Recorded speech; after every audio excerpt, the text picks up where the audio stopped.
Moi d'ailleurs. Patrick, vous êtes une bible du cyclisme? Peut-être pas, mais on va tester. Ah bah non, je vous Ça présente commence mal. comme une bible. Dites-moi au moins oui pour sauver mon émission. Mais Ça vous oui, dérange pas. oui, d'accord. Est-ce qu'on a assisté à un tour de légende?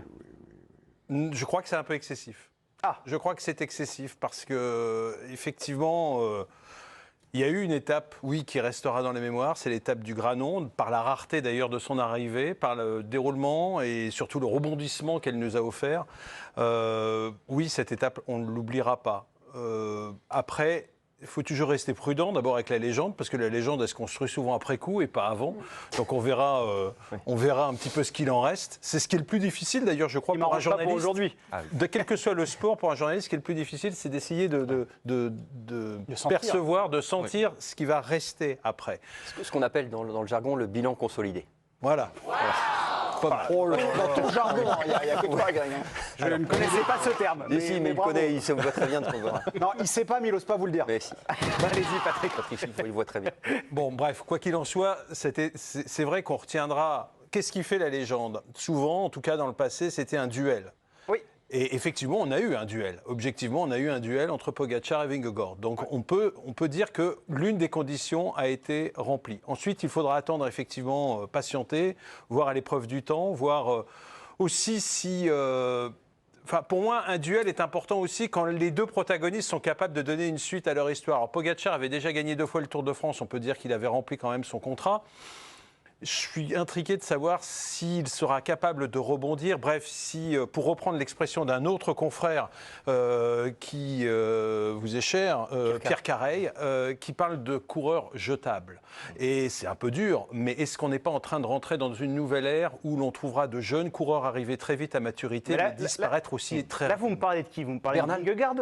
Les deux, pour l'instant. Enfin, Même Pogačar, vous le mettez dans la catégorie d'un coureur jetable. C'est un coureur qui est capable d'avoir gagné 2 grands tours, alors qu'à son âge, Laurent Fignon, par exemple, n'en avait pas encore gagné un premier, n'est plus capable de le refaire. Oui, on peut se poser la question. Bien sûr qu'il aura un très beau palmarès, 2 victoires dans le Tour de France, c'est important, des victoires dans les classiques, mais la durée de vie d'un coureur n'est-elle pas en train de se Ouais, mais raccourcir? c'est difficile parce qu'en fait, c'est pas lui. Enfin, lui, il est toujours là. C'est juste qu'il a un autre Martien qui est arrivé à son niveau. Tu vois, c'est un petit peu comme en tennis, ce qu'on a eu avec les C'est Fantastiques. pour ça que je dis, va-t-il pouvoir rebondir, va-t-il pouvoir s'en remettre? Et c'est ça qui, finalement, fera peut-être de ce tour un tour assez important, si derrière, ces deux-là continuent un petit peu à dominer les débats. L'histoire commence avec Bernal, en fait. C'est-à-dire que Bernal, en 2019, tout le monde dit il est parti pour 5-6 tours. Bernal, il a 21 ans, donc tout le monde se dit. Et ensuite, Pogačar. Et là, on se dit, ah bah, il est parti pour 5-6 tours. Ça va.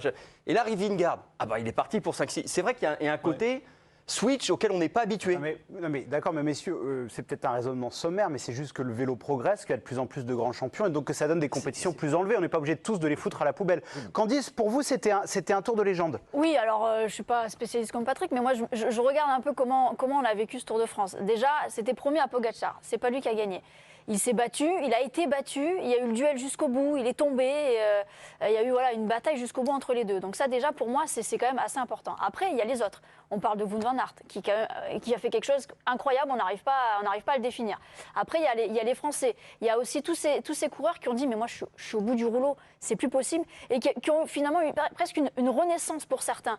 Alors Moyenne de vitesse record sur le tour, on mais rappelle. oui, mais en fait, il y a eu plein d'histoires. Je ne suis pas trop d'accord avec toi, Greg. Parce que je trouve qu'il y a plein d'histoires dans ce Tour de France. On a suivi les Français, on les a critiqués. Hop, ça y est, on a notre victoire Généralement, pour victoire critiquer les d'étape. Français, on est bon. Non mais bien sûr, mais après il y a le classement, voilà, il y a Gaudu 4e, il y a Bardet 7e, et je trouve que même il y a des coureurs qui se sont remobilisés, redressés, qui étaient au fond du trou, et puis on les a revus à la fin, et puis je trouve qu'il y a quand même des belles histoires, voilà, des Candice, par coureurs qui sont exemple, relevés. t'adores l'histoire du sport en général. Pour moi, Tour de légende, quand je pense, voilà, pour moi c'est 89, c'est Fignon avec Lemon, tu perds le Tour de France pour un rien sur les Champs-Élysées, même 2020. Oui, mais ça c'est exceptionnel. Oui, mais légende, c'est toujours pareil. Légende, C'est le poids Oui, des mais mots bien quand même. sûr. Légende, tu vois, il faut qu'il y ait quelque chose, il faut qu'il y ait une dramaturgie, il faut qu'il y ait des larmes du Les sang. Par images exemple, qu'on voit, c'était en 89. tu vois, par exemple, 2020, tu as quand même la veille, personne ne peut imaginer que Roglic va perdre le Tour de France sur un Est-ce que c'est un contre-la-montre. Tour de France de légende ou c'est une fin de légende? Oui, mais ça participe aussi parce que franchement, ça c'est un truc énorme. Par exemple, même 2019, tu te rends compte que le vendredi, 3 jours avant l'arrivée, tu as Alaphilippe en jaune. Tu as Pinot, il est 5e, on pense qu'il va devenir le nouveau Hinault, enfin l'héritier. Et puis à 14h, finalement, il a une blessure. Après, il y a le ciel qui devient un désorage absolu. C'est Bernal qui prend le pouvoir. Et moi, je pense que ça aurait été un c'est tour... 2019. Là, Moi, je pense que ça aurait été un tour de légende, et c'est horrible ce que je vais te dire parce qu'on ne souhaite pas ça, mais quand les deux, là, les deux premiers sont extraordinaires dans la descente et qui font une course à tombeau ouvert, et qu'il y a à un moment donné Vingegaard qui est sur le point de tomber, tu te rends compte comment son vélo se cabre. Mais t'imagines si là, il était tombé et qu'il perd le Tour de France le jeudi avant l'arrivée parce qu'il y a une duel incroyable en descente, malheureusement, ça aurait été dramatique, évidemment. C'est horrible de perdre le Tour de France 3 jours avant sur une chute, mais tu te rends compte, il a failli perdre le Tour de France. Donc toi, c'est le dénouement qui fait la légende. Non, il lui a manqué des rebondissements. Il a manqué encore un petit peu de voilà. trucs, ouais. Je crois Oui, qu'on mais pense- finalement, il y en a eu plus que prévu. Pas tant que ça, parce qu'une fois Vingegaard prend le pouvoir sur le granon, le reste, il s'est passé. Après, ça va tout droit. Après, vouloir dire que les rebondissements sont inattendus, d'abord, un rebondissement est inattendu par définition, mais surtout, je crois que c'est beaucoup d'observateurs un peu sceptiques par rapport aux grands événements, et pas seulement au Tour de France, qui ont souvent l'impression que tout va être un petit peu écrit à l'avance. Et c'est vrai que ça ne l'était pas cette fois-ci. Moi, je rejoins complètement Johan quand il cite les deux exemples qu'il nous a donnés. Bien sûr.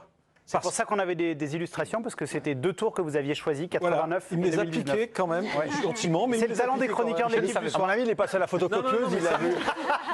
Il a vu une feuille traîner. Vous écoutez au port, Johan, peut-être. Pas du tout. Il est extraordinaire. Il m'a piqué mes images. On va quand même vous écouter, le vocabulaire sera peut-être différent. Oui, ça sera différent, c'est-à-dire que pour faire justement le parallèle avec le Tour que l'on vient de vivre, 1989, il y a un duel. Tout le monde retient et ne retient d'ailleurs que les 8 secondes, ce qui pour moi a toujours été très réducteur parce que ce Tour commence déjà dans la folie puisque le vainqueur sortant, Pedro Delgado, rate le départ. Non mais c'est un truc de fou, il arrive 2-3 minutes après le départ, donc déjà ça commence quand même sur des bases très élevées. À Rennes, il y a Lemon qui nous sort son guidon de triathlète et qui gagne ce chrono. Les autres ont un bon guidon complètement archaïque à côté du sien. Et évidemment, Fignon ne va pas s'en remettre. Et puis derrière, mais enfin si, il va s'en remettre, puisqu'il va reprendre évidemment dans les Pyrénées dès la première étape de montagne le maillot jaune. Et puis Lemon lui reprend à Orsières-Merlette, là aussi dans un contre-la-montre mais en côte. Et puis Fignon lui reprend à l'Alpe d'Huez comme il faisait auparavant. Et puis finalement, il y a les Champs-Élysées. Donc vous imaginez un peu la somme de rebondissements qu'on a vécu en 89, c'était complètement dément. Et on prend un exemple récent. Après, il y a aussi un autre facteur qui joue énormément et qui est complètement subjectif, c'est Vue de France. Vue de France, un tour légendaire, c'est un tour où évidemment les Français sont acteurs. Et là, les Français étaient acteurs, mais au second, en deuxième rideau.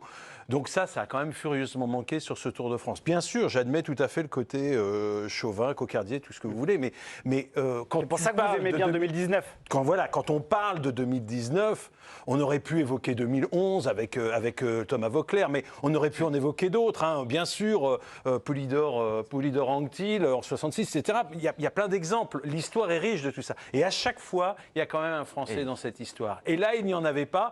En 2019, il y avait évidemment cette étape à Saint-Étienne, où on ne se bat pas d'ailleurs pour la victoire, on se bat pour la deuxième place de Ghent après la victoire, mais tout le monde l'a oublié.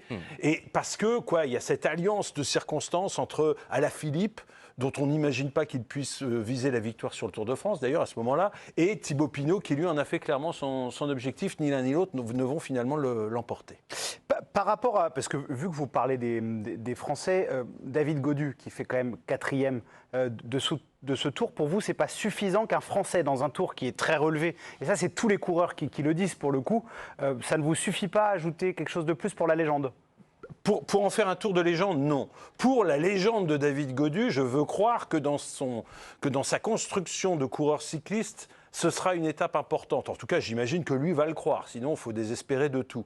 Donc oui, après avoir fait un premier tour, non pas dans enfin un premier tour en tant que leader, hein, je m'entends, hein, bien sûr, puisque c'était son 4e tour, mais un premier tour, on va dire, dans une certaine discrétion avec ce fameux jour 100 sur le Mont Ventoux. Oui. Là, il a montré qu'il était un véritable coureur de grand tour. Il a montré que son équipe avait eu raison de viser pour lui le classement général. Parce qu'on parle beaucoup de Gaudu, mais j'aimerais pas qu'on oublie Valentin Madouas aussi, qui a fait un tour formidable, qui est 11e, je trouve, qui a été un formidable coéquipier pour lui. Juste, Greg, est-ce que, de manière très sommaire, est-ce que David Gaudu vous avez fait vibrer sur ce tour? J'ai une admiration, une considération pour ce qu'il a fait phénoménal. phénoménal. Comment dire, c'est un cycliste que je comprends, c'est un cycliste aussi à visage humain, c'est quelqu'un qui des fois a refusé de monter sur la mobilette au début des ascensions pour gérer. J'identifie quelque chose qui m'est cher et je ne vais pas dire qui me rassure, mais il y a un peu de ça quand même. Moi, je trouve qu'il faut faire très très attention avant de mettre des bémols à sa performance. Mais je pense qu'on est d'accord ici. Et Johan, est-ce que pour le futur, parce que la FDJ, bon, à part Pinot qui est un peu déçu, mais même s'il a essayé, est-ce que vous voyez la FDJ être un acteur majeur pour le podium dans les années à venir? Déjà, Gaudu a été un acteur majeur. Et déjà encore, et tu te rends compte, il est jeune, il est encore, comme tu dis, c'est 25 ans. Hein. Et surtout, c'est que moi, le plus important, c'est que c'est un coureur à émotion. Tu vois, il y en a qui ont des barils de pétrole. Lui, c'est un baril à émotion. Et moi, je suis très exclusif en amour. Et c'est vrai que j'ai un amour incroyable pour Thibaut Pinot. Eh bien, il y a un moment donné, vous êtes exclusif en amour, vous avez un message à faire passer? Non, mais j'adore Thibaut Pinot. C'est comme ça depuis 2019 et même avant, grâce à la chaîne L'équipe, tellement de miracles. Bien sûr. Et c'est vrai, et là, Gaudu, petit à petit, durant ce tour, il nous a épatés parce qu'il était tout le temps présent et tout le temps, tu vois, à s'arracher, à donner son âme, à nous offrir des souvenirs, à nous offrir des émotions. Et pour moi, ce gars-là, on en a pour 5, 6, 7 ans encore devant nous. Et justement, je l'ai dit plusieurs fois, mais on ne sait pas encore jusqu'où il peut aller. Et c'est ça le miracle de ce coureur, peut-être un jour sur le podium.